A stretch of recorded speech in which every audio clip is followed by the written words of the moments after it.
La Chine et la Russie conviennent de renforcer leurs relations. Le commerce bilatéral sino-russe dépasse 107 milliards de dollars en 2018.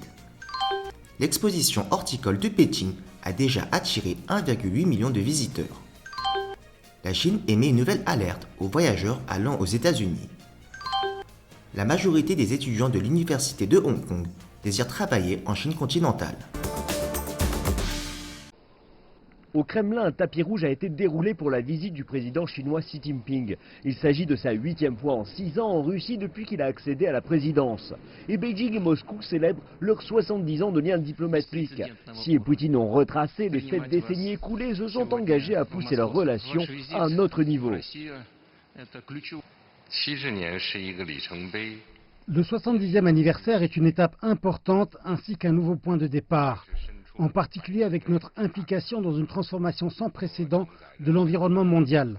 Nous devons répondre aux attentes élevées des peuples de nos deux pays et celles de la communauté internationale. Notre amitié ne cessera jamais et ne fera que s'améliorer avec le temps. J'accorde ma plus profonde gratitude au président Xi Jinping pour son rôle dans les liens bilatéraux entre nos deux nations.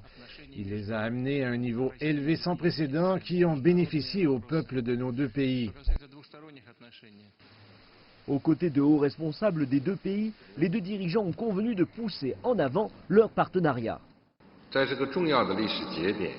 Nous avons décidé d'élever nos relations en un partenariat stratégique complet de coordination pour une nouvelle ère. Les deux chefs d'État ont fait part de leur accord et partagé des visions similaires sur les principales problématiques mondiales. L'année passée, le volume commercial des échanges entre la Chine et la Russie a dépassé les 100 milliards de dollars. Xi et Poutine ont par ailleurs assisté à la signature de nombreux accords dans différents secteurs. Pour un grand navire, pour un grand voyage, a déclaré Xi Jinping, reprenant un proverbe russe prononcé lors de sa première visite dans le pays. 6 années plus tard, le voici de retour, appelant à des efforts concertés entre la Chine et la Russie afin de forger leurs relations comme s'il s'agissait d'un vaisseau suffisamment grand et solide pour naviguer dans des eaux en perpétuelle évolution des relations internationales.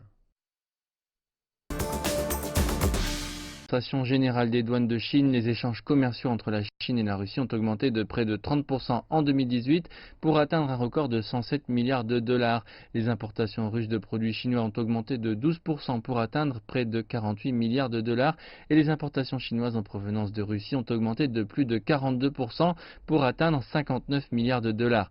Le nombre a considérablement augmenté au cours des dernières années. En 2016, les échanges commerciaux entre les deux parties se sont élevés à 69 milliards de dollars, en hausse de seulement 2,2% par rapport à l'année précédente. Mais en 2017, le chiffre d'affaires du commerce a augmenté de plus de 20% pour atteindre 84 milliards. Et en 2018, le taux de croissance, comme nous l'avons mentionné, a atteint près de 30%. Parmi tous les partenaires commerciaux de la Chine, la Russie a connu la croissance la plus rapide. Moscou est maintenant classé 10e partenaire commercial de la Chine.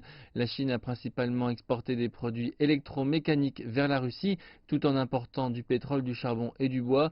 Leur partenariat s'est construit non seulement sur le commerce, mais aussi et de plus en plus sur l'innovation. Les deux pays ont construit ensemble des installations de recherche des deux côtés. L'exploration de l'espace lunaire et spatial chinois par la Chine est un domaine clé de la coopération scientifique et technologique entre la Chine et la Russie. Lorsque vous parlez de coopération entre les deux parties, vous ne pouvez pas ignorer la connexion entre deux projets phares, l'initiative chinoise Ceinture et Route et l'Union économique eurasienne. La première a été proposée et lancée par la Chine en 2013 pour renforcer les infrastructures et le commerce entre les pays d'Asie, d'Afrique et d'Europe. Et l'Eurasie est une zone clé incluse dans son projet. De l'autre côté, la Russie encourage depuis longtemps la formation de l'Union économique eurasienne dans le but de renforcer la coopération et l'intégration économique sur le continent regroupant la Russie avec l'Arménie, la Biélorussie, le Kazakhstan et le Kirghizistan. L'Union cherche à supprimer les obstacles à la libre circulation des biens, des services, des capitaux et de main-d'œuvre. Les 5 membres de l'Union participent également à l'initiative Ceinture et Route de la Chine.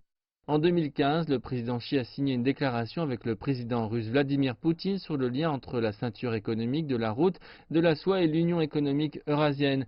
Au cours des années suivantes, on s'est inquiété de la possibilité d'une concurrence entre les deux projets.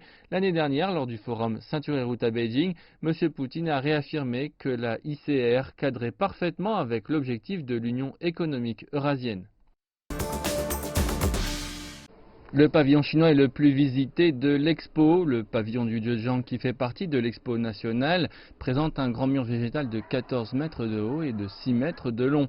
Décoré avec diverses plantes dont de la mousse, des plantes grasses et du bambou, le mur présente une image de la campagne de la province du Sud.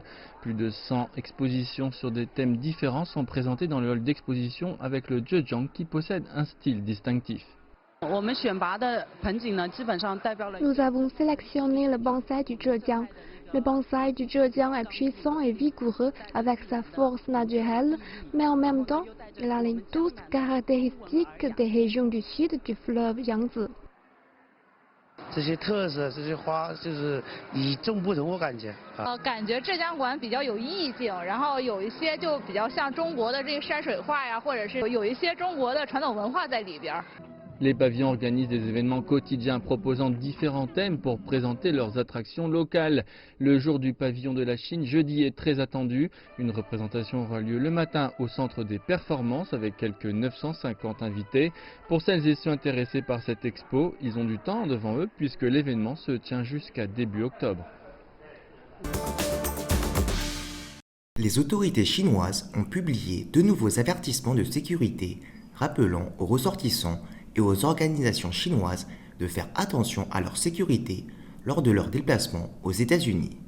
Le ministère de la Culture et du Tourisme met en garde les visiteurs chinois contre les menaces de fusillade, de braquage et de vol qui se sont multipliées aux États-Unis ces derniers jours, tout en rappelant aux touristes chinois d'évaluer pleinement le risque de voyager aux États-Unis. L'avertissement demande également aux ressortissants chinois de se tenir au courant des informations sur leur destination et notamment des conditions de sécurité publique, des lois et des réglementations locales. Le ministère chinois des Affaires étrangères et l'ambassade de Chine aux États-Unis ont également averti que diverses autorités avaient récemment pris pour cible des personnes et des organisations chinoises, laissant entendre une augmentation du nombre de citoyens chinois victimes de harcèlement par divers moyens, notamment lors des contrôles à l'entrée et à la sortie.